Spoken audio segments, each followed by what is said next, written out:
একটু ফোন করুন বাড়িতে। মা, ফোনটা আমি এইখানে রাখছিলাম, এখানে কি হইলো ফোনটা?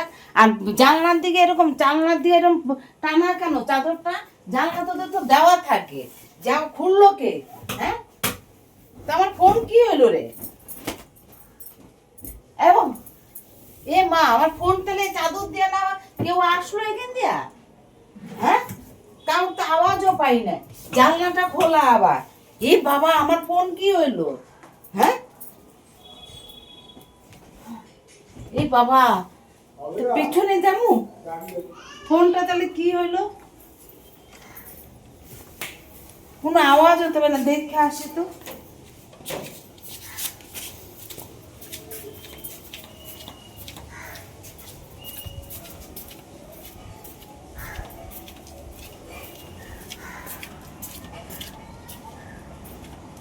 ফোন তো নাই, তা কি হইলো ফোনটা? হ্যাঁ, আমি কি করুম এখন, কিভাবে কি করুম? তোর ফোন কত, ফোন দে তো, ফোন করি একটা বাড়িতে, একটা ফোন আমার করি, ফোনটাও তো আমার ফোনে বিছানায় ফোন ছিল। করি, তা একটা ফোনও তো নাই। কি করুম, কোথায় খুঁজুম আমি এখন ফোন? হ্যাঁ, ফোন কি হইলো? এই তুমি ঘরে তো রেখে গেছি। হ্যাঁ, তুমি যে ভরসায় ফোনটা রেখে গেছো জানলা খোলা, এই দেখো ফোন আমার কাছে, তোমার ফোন এই যে তোমার ফোন।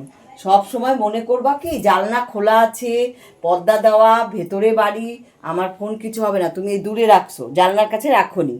তো বন্ধুরা, তোমাদের আমি একটা মানে কি সতর্কবার্তা দিচ্ছি, যে তোমরা হয়তো ভাববে যে জানলা খোলা থাক, আমার ফোনটা তো দূরে, ফোনটা দূরে রেখেছে, এইরকম চাদর টেনে টেনে টেনে টেনে একদম জানলার কাছে নিয়ে ফোন নিয়ে নিয়েছে, আমারই পরিচিত একজনের। সেই জন্য আমি তোমাদের সতর্ক করার জন্য এই ভিডিওটা করলাম, দিদির ফোনটা রেখে এরকম। আর এই ভিডিওটা করলাম তোমাদের সতর্ক করার জন্য, একটা সতর্ক বার্তা দিলাম, যে তোমরা ভাববে যে দূরে রেখেছি, বিছানার জানলার সামনে তো রাখিনি, নিতে পারবে না, কিন্তু এরকম চাদর টেনে টেনে টেনে টেনে এই ফোন নিয়ে নিতে পারে। তো আমার ভিডিওটা আমি ইচ্ছা করে এটা করলাম তোমাদের সতর্ক করার জন্য। তো তোমরা সবাই ভালো থেকো, সাবধানে থেকো। এই ফোনগুলো সাবধানে রেখো। শুধু রাস্তায় গেলেই ফোন চুরি হয় না, ঘরের থেকেও ফোন চুরি হয়ে যেতে পারে জানলা দিয়ে এরকম চাদর টেনে টেনে। ঠিক আছে?